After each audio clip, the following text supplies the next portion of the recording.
we are back. Week of Game On's live stream. Game On breaks it down. I am Erin Watson. I'm the director of experience here at Game On, and I'm so excited to be breaking it down with you today. Yeah, I am Blair Bloomston. I'm the CEO of Game On Nation, and we exciting topic today. I just added an emotional word to the topic. Did you notice that? Yeah. We're talking today about emotional control. And it's kind of a cool topic to bring up when it is. We're live right now. We added Instagram. That's who I'm pointing to, Instagram right there. And it's causing me a couple emotions to be in that space of interacting. It's amazing how just like the pushing of a button on a camera or on our phone both gave us a little bit of anxiety, a little stress, but also exciting because it's new. There's feelings happening. This moment is full of feelings. It's not dated or complacent about what we bring to the table as far as our emotions. And all of us bring something to the table when we start talking about emotions. And I think today, not more than any other, but today we want to encourage you to jump into the chat. Make sure you're logged in from wherever you're watching so that you can have a conversation with us because we're going to talk about some best practices around role and confession moment. Yes. Not great all the time. Well, I would say just in full transparency. And we're going to be sharing some of our best practices for when we write. I want to know what your best practices, audience, because I think someone might have something that is kind of a game changer. Oh, listen, we do these live streams to break down really important real world things that are happening in our workplace. But you are in your workplace, and we want to know about. So I have an opening question for us this week. Okay, this is kind of fun. Let's see what is your favorite emotion? What's your favorite emotion? What's your one that, like, when you're experiencing that emotion, it's you feel it? It's pretty straight joy, just straight joy at something, and it just there's along with it. I just think about the behaviors that come along with the emotions. Yeah. So I mean, joy is definitely one of my favorite emotions. You're making me think of the movie Inside Out. Yes. When sweet joy. Erin says joy. Anybody else has watched that awesome Disney movie? It was a few. Inside Out. Mm-hmm. But I love how they characterize like all of the different emotional characters. Well, and admittedly, in the movie, my favorite one is anger because he's hysterical. Yeah. He's so funny. He's this fiery little red guy, and I forget who voiced it. It was like Ray Romano. No, it's Louis Black. Louis Black. So perfect. Well, and everything. So, what's your favorite emotion? Well, to be honest, I do enjoy a little bit of anger. Like I think that we were a kind of fighter family growing up, and it was like with love underneath, you know, but like I can ease into it now. I'm working on, just being present to, I'm with you on joy, but like finding simplicity. Oh yeah, absolutely. It has changed completely where it comes from for me over the years. I have 3 kids, and just joyous moments and joy in the things I find myself yelling that no rational human being ever have to say out loud. So there's just pure comedy in my world that brings joy that like no other. And I couldn't have said that 8 years ago. Right. Joy came from very different places 8 years ago. So it's evolved and changed with who I am. Kids who are about to be kids. Yeah. Well, I think it's really one of the things that I wanted to bring to the table for this today is the fact that as humans, emotions are part of our machinery. Mm-hmm. They are. We think about thinking, we think about eating, breathing, eating, all of those functions. But sometimes I feel like the perception is to disassociate emotion. And I'm on top of it. That's not part of who I am, but it is. Absolutely. It's an indicator. It's a regulator. It leads us in different directions based on how we feel. Absolutely. Yeah. So I mean, and allowing yourself to feel what you're feeling and giving yourself is incredibly important. I think oftentimes, especially in roles in leadership in our professionals, I often think of when I often describe myself as a duck on water, where I'm trying to be very, very calm on top and then furiously underneath. And where that does serve me well sometimes, it's also not authentic. No. Right. I think that flurry, that frustration moments having some transparency around that of I'm a little frustrated right now, but we're working through it. It's and so that's funny okay. that you use the duck metaphor because it is really real. Like there's action happening underneath of the water. My mom used to say to me all the time growing up, be like a duck, let it roll off your back. Be like a roll off your back. If my mom could have tattooed one piece of advice onto all of her children, it would have been that and that. And in the moment, it did not help. Yeah. It was like the uncalm person, like you need to calm down. Taylor Swift wrote a song about that. You need to calm down. Not the best way to approach that one, no. Taylor. Delightful song. But you hit on something else, Erin, which is like we have to be able to be authentic and regulate it, not fly off the handle, right? But like all that stuff to show up because our brains don't differ between like, okay, now I'm in my home environment, in my home attire, and now I've traveled the minutes to get into the office and now your business building and everything has to shut down. Our bodies don't work like that. No. And, we shift between different identities in different moments. And I like work kind of metaphor. I do let my emotions show more at home than I do at work easily. Yeah. And around my friends, I let them show, or around my kids or my, where it may be, the audience adjusts how I show my regulation. But I think just around the topic of emotional intelligence, one of the biggest things to learn is emotional regulation. I mean, that's studies have shown that it's just how we regulate. So what are some fears or best practices around emotional regulation for you? Well, I'm going to experience one right now because Freya, you were kind of that we're getting an echo. So I'm going to control my emotions of wanting to do a live stream. I'm going to audio over just to our basic audio. Is it Freya? If you're still with us, woo, okay, that mic is hot. It's happening. And everyone can hear us. That's great. So here are my techniques. I have to kind of mentally in the moment pause. And I'm always working to overcome my fight or flight brain that is like, go, like take immediate action. I tend to like not pause in the moment. But as soon as I do, I'm able to think differently about the scenario and transfer from a fear-based or anxiety-based or anger-based emotion into a learning, curious, and really here in Game On, we're always focusing on connection and having each other's back. And that's better. That's healthier. It is. In that spirit, I'm big into collecting all of the information before I react. Because sometimes you react based on a nugget of information as opposed to the whole picture of what's going on. So once I can ask all the questions I need to make sure that it's not as severe as I thought it was, or it affirms it is what I thought it was, then I can appropriately adjust my emotion based on that. Yes. If that makes sense. Well, I mean, this is something I really see you do a lot, Erin, like help me understand, I really like that question. Help me understand why we're doing this, or help me understand where that concern is coming from. Those are really powerful words of non-accusatory questioning. Help me understand, because truly I want to understand so I don't freak out about nothing. Well, and it's sometimes the understand is not just the task or scenario. It's like, how are you coming to this? Exactly. Mark, you put in an awesome comment. I'm going to see if I can get it to show in the stream right now. I'm a very happy person. I have a very joyful life, lots of laughter. So I appreciate opportunities to feel sorrow and empathy with those going through hard times. Sometimes I crave sad movies and sad songs. Mark, you are emotionally developed, sir. I would say that is like a really great curiosity about the entire human experience. It is. And Mark, I really never thought about it that way. Why do we watch sad movies?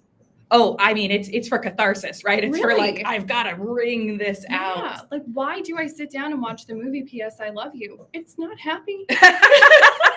It's not a happy movie. Maybe you're saying again and again. Yeah, and I cry every single time, but I think we do crave those moments where we can feel empathy with someone, we can express those emotions in a different way. And I think, movies are an interesting conversation in how we experience emotion. When I was balancing work and 2 pregnancies, I didn't watch anything that created emotion for me.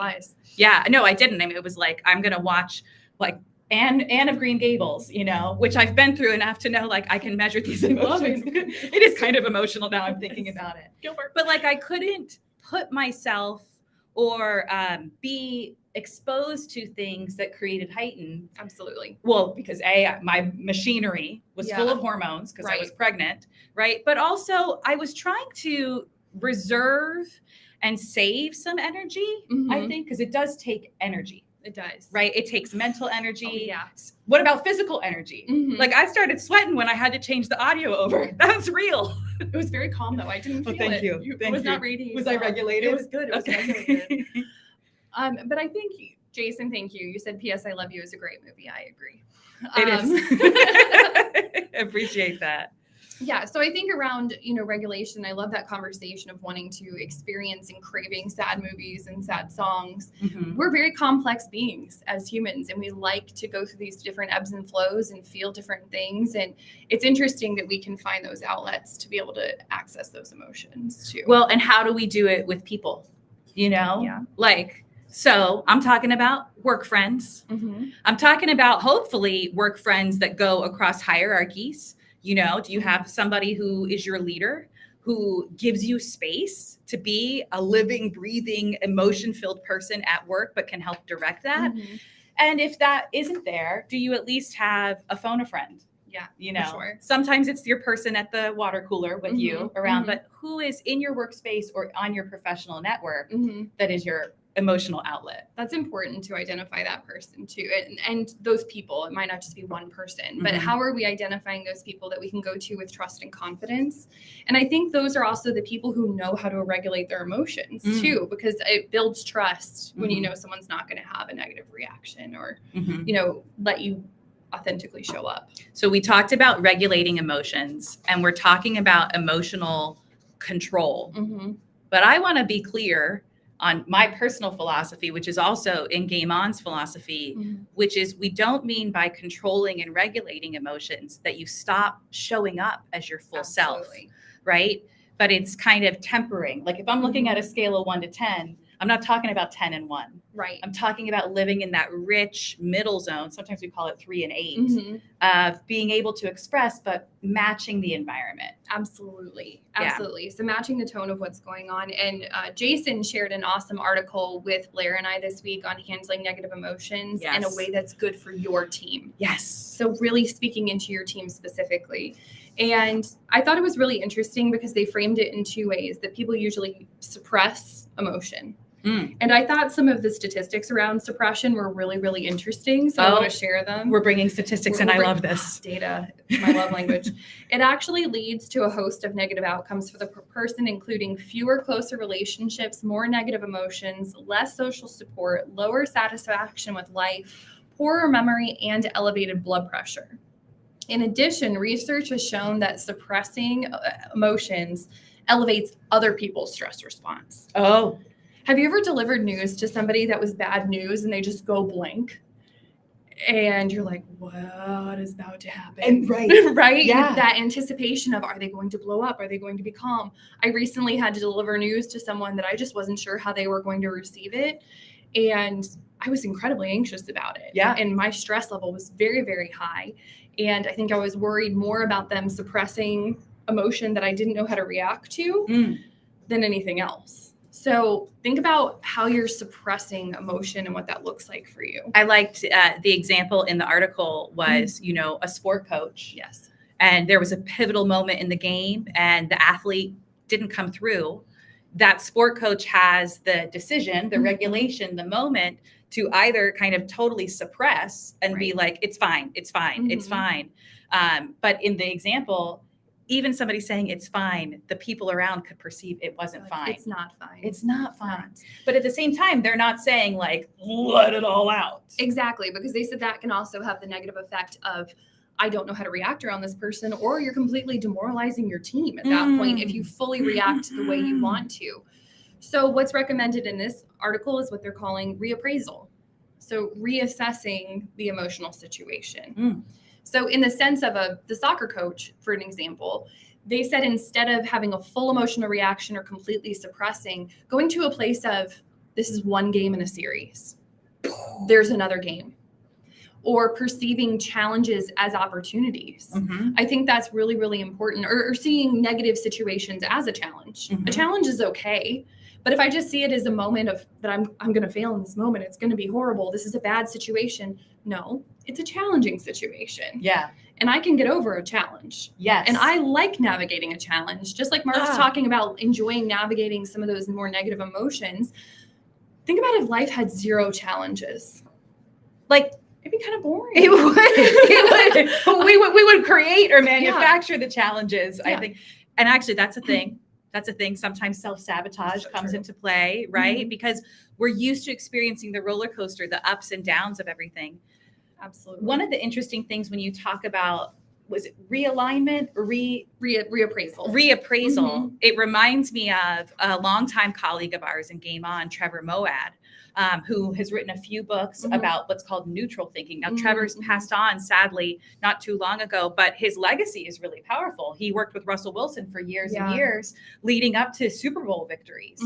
And the concept of neutral thinking, I think, fits into this discussion because it's in the event of something not going your way, it's being able to at least say to yourself, that doesn't define me. Right. That moment is not the whole picture of who I am. And just because I failed last time doesn't mean I'm going to fail next time. So it's a way to kind of stop a moment in time and get reset.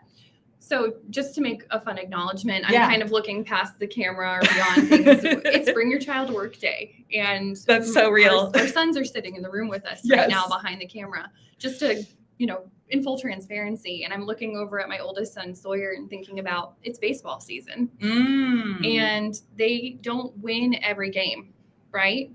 But what do we talk about when we don't win a game? What's going to happen next time?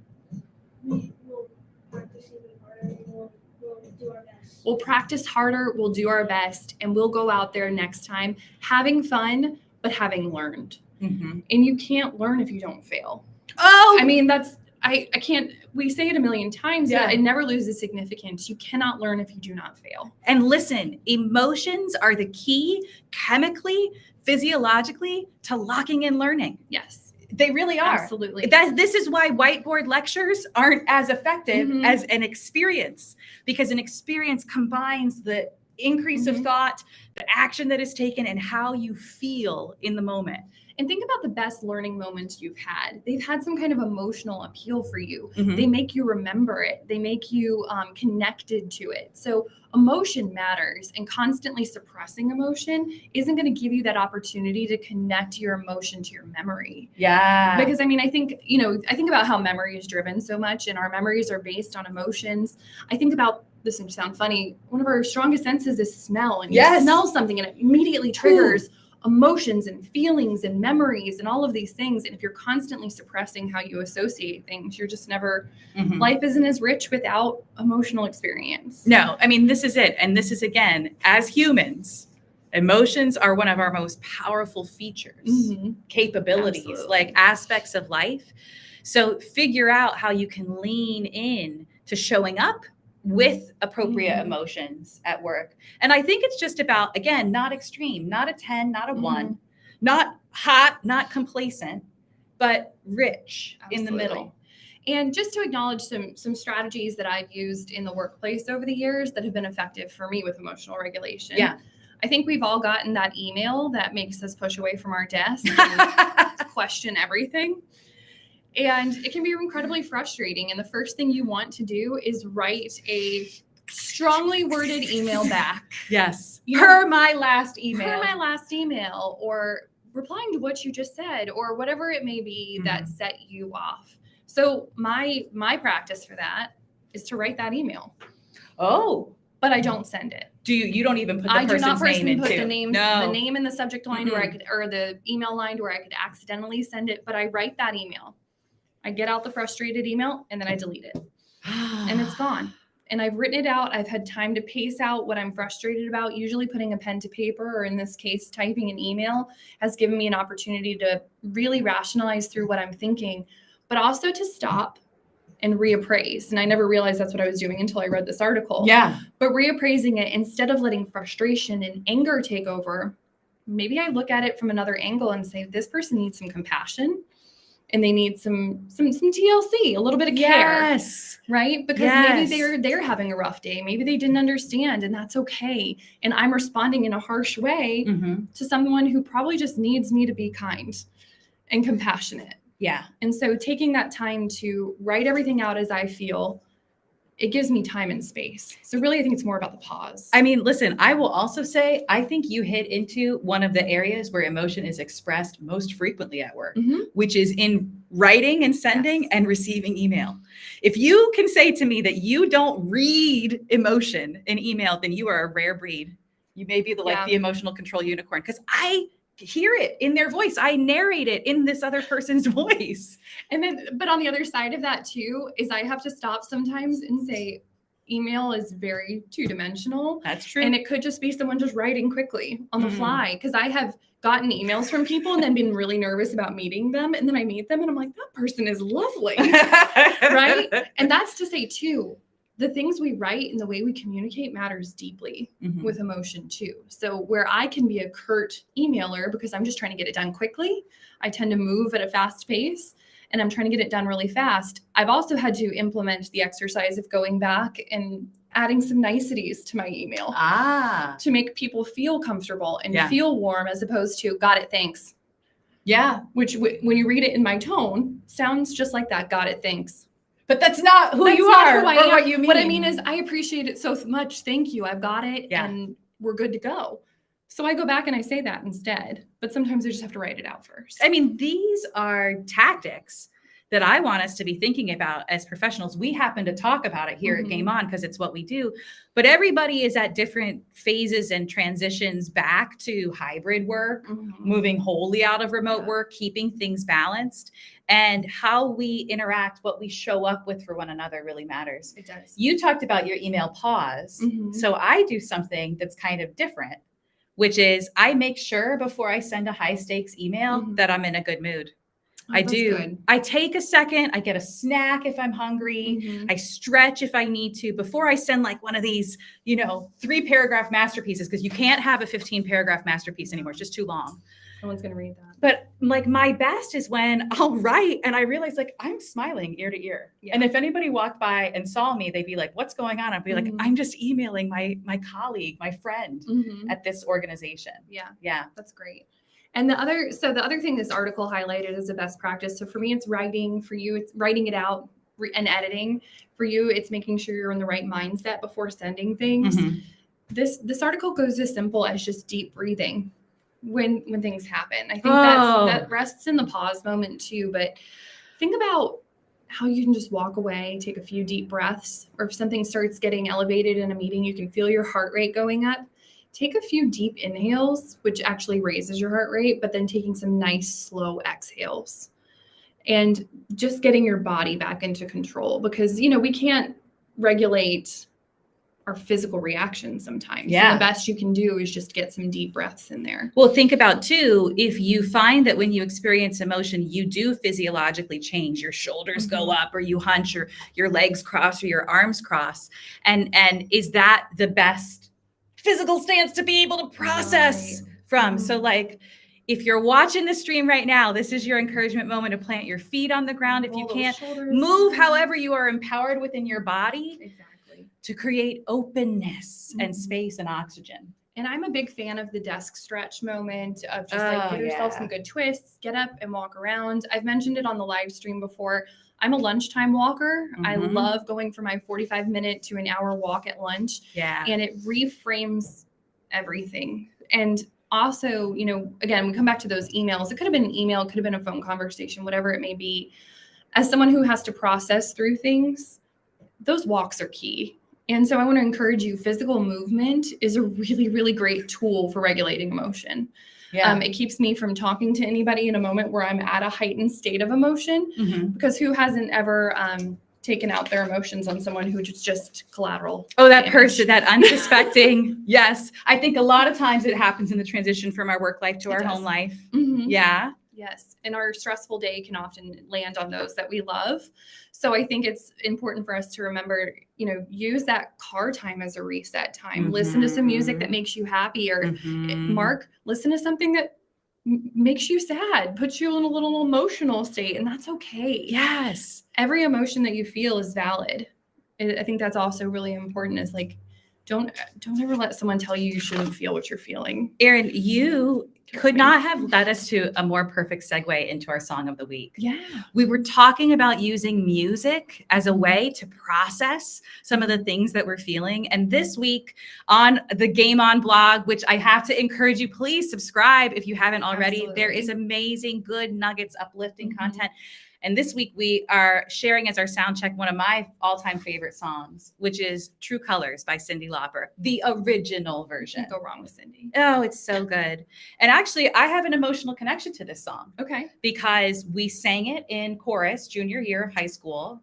And Mr. Marshall, if you're watching this, Jamie Marshall, like, he created a space and an environment for us at this very like high performing prep school where we could just be creative, and it was safe there. Yeah. And so it was one of the places where I could be in touch with my emotions in the middle of a lot of pressure.